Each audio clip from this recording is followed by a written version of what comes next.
In your WrapMaker pliers, you'll notice that there's a long side and a short side of the jaws of the pliers.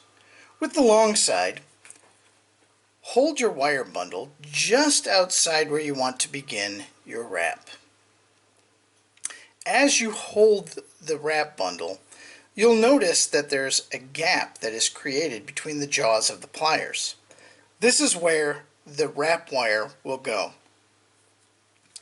Take your wrap wire and line it up with where you want to begin your wrap and insert it between the jaws in that gap that was created until it stops going into that gap. Holding the pliers firmly, grab the long wrap wire and begin to make your wrap.